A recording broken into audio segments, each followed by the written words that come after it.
샬롬 샬롬 샬롬 샬롬 샬롬. 하나님 사랑합니다. 여러분 주 안에서 사랑합니다. 사무엘상 31장 1절에서 6절까지네요. 비극적인 종말입니다. 31장 13절까지 1절 13절까지인데 오늘 1절에서 6절 중심으로 비극적인 종말을 봅니다. 블레셋 사람들이 이스라엘을 침해 이스라엘 사람들이 블레셋 사람들 앞에서 도망하여 길보아 산에서 엎드러져 죽으니라. 블레셋 사람들이 사울과 그의 아들들을 추격하여 사울의 아들 요나단과 아비나답과 말기수아를 죽이니라. 아들들이 죽었어요. 그 아주 정의롭고 다윗을 많이 도와줬던 요나단 이 아들이 죽습니다. 사울이 패전함에 활 쏘는 자가 따라잡으니 사울이 그 활 쏘는 자에게 증상을 입은지라. 그가 무기를 든 자에게 이르되 내 칼을 빼어 그것으로 나를 찌르라. 할례 받지 않은 자들이 와서 나를 찌르고 모욕할까 두려워하노라. 무기를 든 자가 심히 두려워하여 감히 행하지 아니하는지라. 이에 사울이 자기의 칼을 뽑아 그 위에 엎드러지매 무기를 든 자가 사울의 죽음을 보고 자기도 자기 칼 위에 엎드러져 그와 함께 죽으니라. 사울과 그 세 아들과 무기를 든 자와 그의 모든 사람이 다 그날에 함께 죽었더라. 비극적인 종말이죠. 오늘 말씀은 사울왕이 전쟁에서 죽은 이야기입니다. 블레셋 사람이 쳐들어와서 전쟁을 하게 되었는데 이스라엘 사람들이 밀려서 도망을 쳤어요.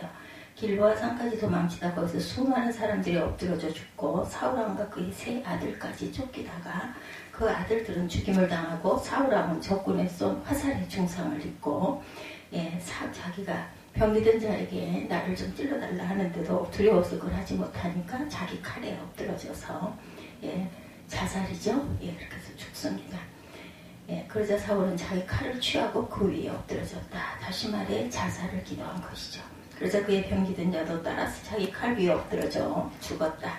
사무엘하 1장에 보면 사울은 그렇게 해서도 완전히 죽지 않고 지나가는 한 아말렉 사람을 보고 그에게 죽여달라고 해서 간신히 목숨을 끊을 수 있었던 내용이 나타나 있습니다.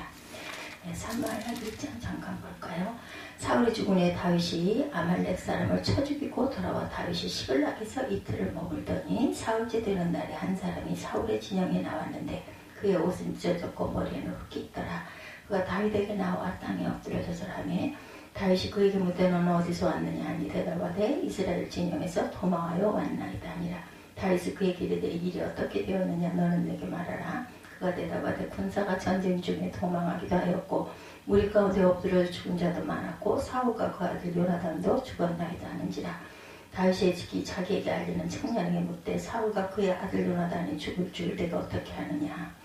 그에게 알리는 청년이 이르되 내가 우연히 길보아 산에 올라가 보니 사울이 자기 창에 기대고 병거와 기병은 그를 급히 따르는데 사울이 뒤로 돌아 나를 보고 부르시기로 내가 대답하되 내가 여기 있나이다 한즉 내게 이르되 너는 누구냐 하시기로 내가 그에게 대답하되 나는 아말렉 사람입니다 한즉 또 내게 이르시되 내 목숨이 아직 내가 완전히 있으므로 내가 고통 중에 있나니 청하건대 너는 내 곁에서 나를 죽이게 하시기로 그가 엎드러진 후에는 살 수 없는 줄 내가 알고 그의 곁에서 죽이고 그의 머리에 있는 왕관과 팔에 있는 고리를 벗겨 내 주께로 가져왔나이다 하니라. 10절에 이렇게 나타나 있습니다.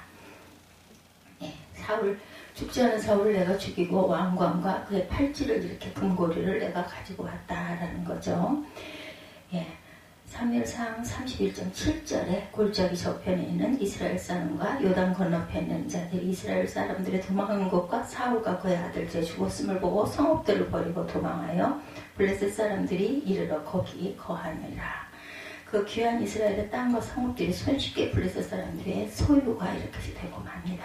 또 그 다음 8절에 보니 그 이튿날 블레셋 사람들이 죽은 자를 벗기러 왔다가 사울과 그 세 아들이 길보아 산에서 죽은 것을 보고 사울의 머리를 베고 그 갑옷을 벗기고 자기들의 산당과 백성에게 전파하기 위하여 그것을 블레셋 사람의 땅 사방에 보내고 그 갑옷은 아스다롯의 집에 두고 그 시체는 벳산 성벽에 못 박음에 사울의 시체는 목베임을 받고 온 블레셋 땅에 조롱거리가 되었으며 그의 갑옷은 그들의 신을 모신 집에 전시되었고 그 시체는 벳산 성벽에 못 박히게 되었다. 얼마나 비참한 일입니까? 하나님을 믿는 사람으로 자살한 것이 비참한 일일 뿐 아니라 자기 때문에 수많은 사람이 죽고 아들들도 죽었으며 자기 몸은 원수들의 조롱거리가 되었으니 얼마나 비참한 모습일까. 사울은 어떻게 이렇게까지 비참한 종말을 맞이할 수가 있었을까요? 우리는 그 이유를 역대상 10장 13, 14절을 통해서 봅니다. 10장 13절에 사울의 죽은 것은 야훼에게 범죄하였습니다. 저가 야훼의 말씀을 지키지 아니하고 신접한 자에게 가르침을 청하고 14절에 야훼에게 묻지 아니하였으므로 야훼께서 저를 죽이시고 그 나라를 이새의 아들 다윗에게 돌리셨더라. 사울의 죽음은 야훼로 말미암은 일이다 이렇게 말씀합니다. 야훼께서 그를 죽이시고 그 나라를 이새의 아들 다윗에게로 돌리셨다. 그러면 왜 하나님이 이렇게 비참하게 그를 죽이셨을까? 그 이유는 한마디로 그가 야훼에게 범죄하였기 때문입니다. 무슨 범죄요? 야훼의 말씀을 지키지 아니하고 신접한 자에게 가르치기를 청하고 야훼에게 묻지 아니하였으므로 야훼께서 저를 죽이시고 그 나라를 이새의 아들 다윗에게로 돌리셨다. 사울의 죄의 하나는 여호와의 말씀을 지키지 않은 것, 또 하나는 야훼에게 묻지 않고 신접한 자를 찾은 것. 사울이 왕이 된 지 2년 되었을 때 블레셋 사람과 전쟁이 있었습니다. 그때 사울은 사무엘 선지자가 와서 기도해 주기를 원했는데 사무엘이 늦자 자기 손으로 번제하고 화목제물을 취하고 제사를 드린 일이 있었어요. 제사를 다 마친 후 도착한 사무엘은 그의 그런 행동을 보고 망령되이 행했다라고 책망합니다. 제사를 드리는 일은 제사장이 드려야 하는 일인데 하나님의 명령을 지키지 않냐고 왕이 마음대로 행동하였으니 하나님이 왕의 나라를 길게 하지 않고 그 마음에 맞는 자를 구하여 그 백성의 지도자를 삼으셨다라는 거죠. 사무엘상 13장 13, 14절 말씀이었습니다. 이때 사울이 취한 행동은 하나님의 말씀을 따르지 아니하는 행동이었고 또한 그 행동의 근저에는 이미 마음이 높아지고 교만해져 있었던 것을 우리가 알 수가 있죠. 그 후부터 사울은 하나님의 말씀을 불순종하기 시작을 합니다. 그리고 나중에 아말렉을 진멸하라는 하나님의 명령이 있을 때에도 사울은 그 명령을 겉으로만 지키는 척하고 실제로는 지키지를 않습니다. 그때 사무엘이 순종의 제사보다 낫다는 유명한 말을 남기고 왕이 야훼의 말씀을 버렸으므로 야훼께서도 왕을 버려 왕이 되지 못하게 하셨다라고 사무엘상 15장 23절에 증거합니다. 역대상 10장에 그가 야훼 말씀을 지키지 않았다는 말은 바로 그런 것을 가리키는 거죠. 그 다음에 사울이 야훼께 묻지 않고 신접한 자를 찾았다는 것은 오늘 본문에 나오는 블레셋과의 전쟁이 있을 때의 일이죠. 이때 아마 그는 정신병자 같은 증세를 가지고 다윗을 잡아 죽이려고 여러 번 시도하다 실패를 하고 난 다음입니다. 블레셋이 쳐들어왔다는 말을 듣고 몹시 두려워했던 사울은 이미 사무엘이 세상을 떠난 다음이었기 때문에 그를 찾을 수가 없어서 여러 가지로 하나님께 구해합니다. 이때 하나님이 사무엘상 28장 6절을 보면 사울이 야훼께 묻자 오되 야훼께서 꿈으로도 우림으로도 선지자로도 그에게 대답하지 아니하심으로 이렇게 증거합니다. 하나님께서는 그에게 완전히 입을 다무셨고 한마디도 대답하시지 않습니다. 비극적인 일이죠. 그러면 다윗은 어떻습니까? 사울이 하나님께 죄를 많이 지었지만 다윗도 마찬가지로 죄를 지었죠. 자기 살 길을 찾아 유대 땅을 떠나 이스라엘과 원수된 블레셋 사람의 땅으로 가서 아기스에게 잘 보이려고 이웃 지방들을 치고 유대 땅을 침노했다고 거짓말을 한 적이 있었어요.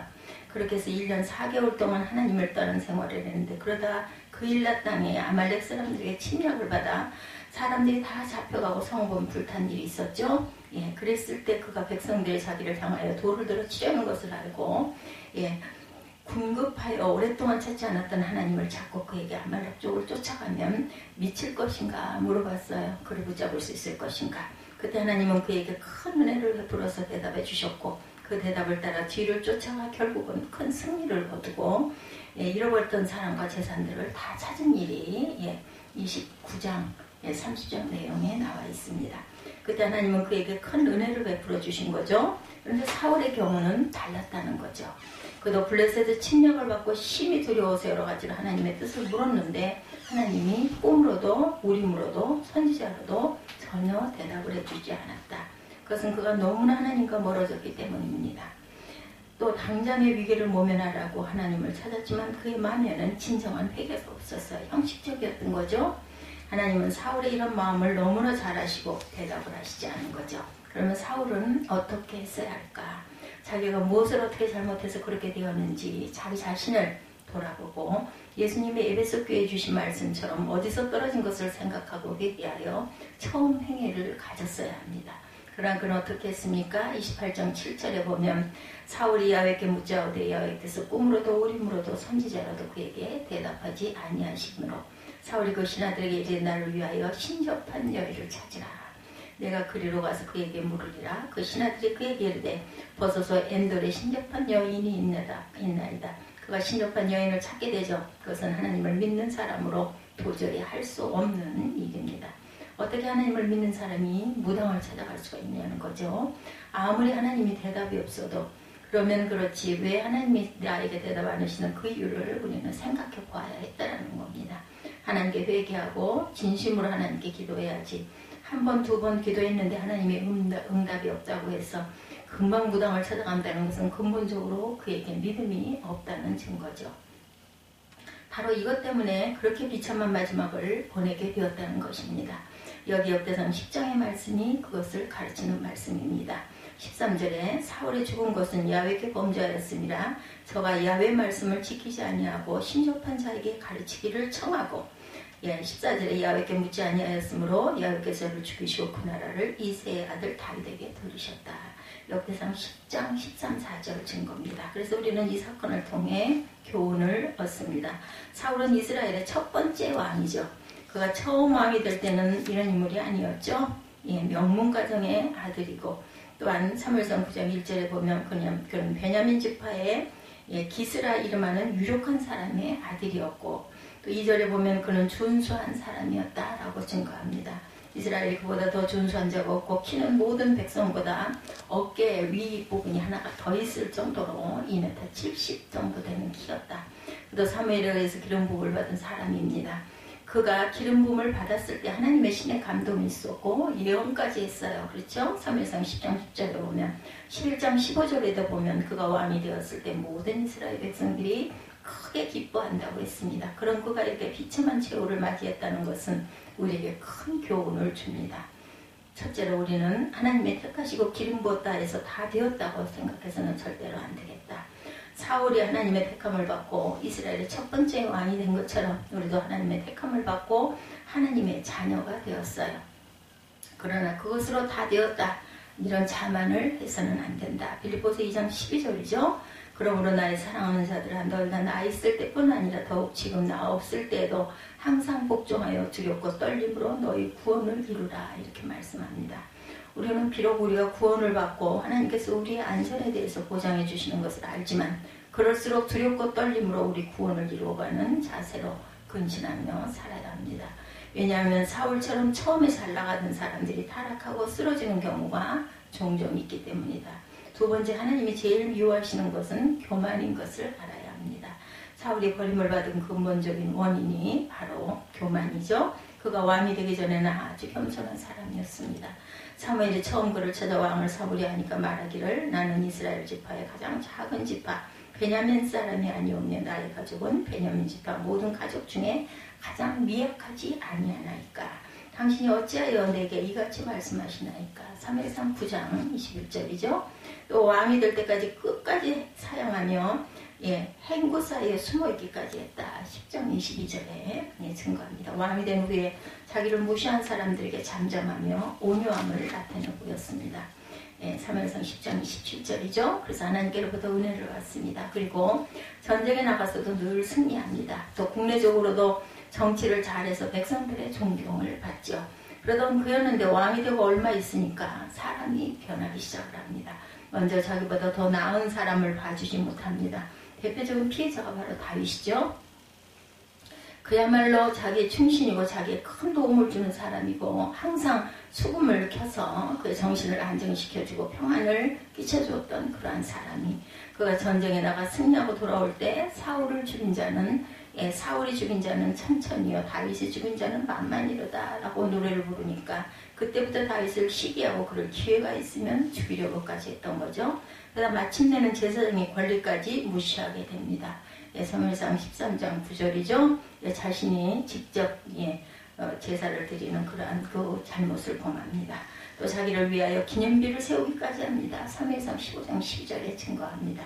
그는 이렇게 처음에 겸손을 지키지 못하고 교만해지니 하나님으로부터 버림을 받은 거죠. 그래서 우리는 늘 조심해야 됩니다. 성경에 뭐라고 말씀하세요? 하나님은 교만한 자를 물리치시고 겸손한 자에게 은혜를 베푸신다. 그리고 또한 선줄로 여길 때 넘어질까 조심하라고도 말씀합니다. 사울이 그 대표적인 인물이죠. 교만해지니 하나님이 버렸습니다. 오늘 우리에게 제일 중요한 것은 처음의 겸손을 어떻게 지킬 수 있느냐.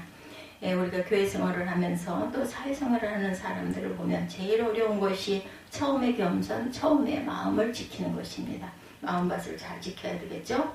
그것만 잘 되면 사람은 하나님의 은혜를 입게 되고 하나님의 은혜를 입은 사람의 잘 되는 것은 시간 문제입니다. 그런데 우리 인간의 가장 근본적인 취약점은 바로 교만. 무엇을 가졌다 하면 교만해지고 무엇을 좀 이루었다 하면 또한 교만해집니다. 교회에서도 처음 교회에 나올 때 처음 직분을 받았을 때 그 마음만 그대로 가지고 산다면 아무런 문제가 없겠는데 이상하게 우리는 사람들이 변합니다. 교회 생활에 연륜이 쌓이면 교만해지고 직분을 받고 좀 뭔가 좀 알면 또한 교만해지고 초신자들을 막 업신여기고 그렇죠. 그래서 처음에는 말도 겸손하게 하고 행동도 겸손하게 하다 시간이 지나면 특별히 교회에서 좀 중요한 일을 맡는다든지 어떤 공을 세운다든지 하면 이상하게 어깨에 힘이 들어가고 목에 힘이 들어가고 교만해지는 것을 많이 봅니다. 그게 바로 바로 사울의 문제점이었죠. 세 번째, 불순종이 얼마나 무서운지 우리는 알아야 됩니다. 사울은 불순종으로 그렇게까지 생각하지 못했습니다. 그래서 제사는 제사장이 드리라고 한 말씀이라든지 아말렉을 진멸하고 그들의 모든 소유까지 아낌없이 진멸하라는 말씀을 듣고도 그냥 지나치고 맙니다. 결국은 그런 불순종이 그로 하여금 하나님으로부터 버림을 받는 자리까지 오르게 되죠. 아담도 하나님의 말씀을 불순종으로 버림받은 그런 증거가 바로 아담입니다. 동산의 중앙에 있는 선악을 알게 하는 나무의 실과는 따먹지 말라고 말씀하셨는데 대수롭지 생각하고 하와가 주는 것을 받아먹습니다. 결국은 그것 때문에 자기뿐 아니라 그의 모든 후손들이 죄인이 되어 사망 권세에 묶여 고난을 받게 됩니다. 우리도 하나님의 말씀을 대수롭지 않게 여기는 풍속 속에 살아가고 있죠. 하나님의 말씀 이렇게 하라 했지만 그까짓 거 뭐 중요하겠느냐, 뭐 사는데 뭐 직접적인 관계가 있겠느냐 이런 이야기들을 많이 합니다. 예배는 그냥 하나의 의식이다 이렇게 생각을 해서는 안 되죠. 하나씩 불순종하는 것이 결국은 하나님과 멀어지게 만들고 나중에는 돌이킬 수 없는 버림을 받는 자리까지 떨어질 수밖에 없다는 것임을 우리는 알아야 합니다. 그래서 하나님의 말씀이면 무조건 순종해야 합니다. 말씀으로 봐야 되는 거죠. 내 머리에 이해가 되지 않든 이해가 되든 내게 손해가 되든 이익이 되든 하나님의 말씀이면 그대로 순종해야 한다는 것. 마지막으로 사울을 통해 배워야 하는 것은 회개의 기회를 잃지 말아야 되겠다. 누가 그래서 가룟 유다가 회개하지 못하죠. 사울에게는 많은 회개의 기회들이 있었습니다. 먼저 그가 월권에서 제사장만이 드리는 제사를 선수 드리는 잘못을 범했을 때도 사무엘에게 진정으로 회개했으면 돌이킬 수 있었을 것입니다. 그러나 그는 끝까지 자기 행위를 합리화합니다. 사무엘이 왕에게 왜 그렇게 했느냐고 책망하니까 대답하기를 백성은 나에게 흩어지고 당신은 정한 날 안에 오지 않고 블레셋 사람은 믹마스에 모였음을 내가 보았으므로 이에 내가 이르기를 블레셋 사람은 나를 치러 길갈로 내려오겠거늘 내가 야훼께 은혜를 간구하지 못하였다고 부득이 하여 번제를 드렸나이다. 사무엘상 13장 11, 2절이죠. 한마디로 자기가 잘못했다라는 인정을 하지 않고 상황이 이렇게 됐고 당신이 늦게 왔기 때문에 내가 어쩔 수 없이 제사를 드렸다. 또 아말렉 족속의 소유들을 다 진멸하지 않은 것을 따지니까 잘못했다고 회개하지 않고 야훼께 제사하려고 가장 좋은 곳을 남겼다라고 변명합니다. 또 그가 다윗으로부터 죽임을 당할 뻔한 적이 2번이나 있어서 그때마다 자기의 잘못을 뉘우친 것 같아 보였는데 그것은 형식적인 회개였을 뿐 시간이 지나면 다시 다윗을 죽이려고 찾아 나서죠. 그러다 그가 결정적으로 위기에 닥칩니다. 블레셋 사람들이 쳐들어왔을 때 그는 하나님께 진정한 회개를 또한 그때도 드리지 않습니다. 하나님의 응답지 아니하시니까 신접한 자를 찾은 거죠. 아까도 말씀드린 바와 같이 하나님이 그에게 꿈으로도 우림으로도 선지자로도 대답지 않으신 것은 그에게 회개의 죄가 있었기 때문입니다. 회개하지 않았기 때문에. 그러나 그는 그때도 회개하지 않습니다. 그러다 마지막 회개의 기회가 주어졌죠.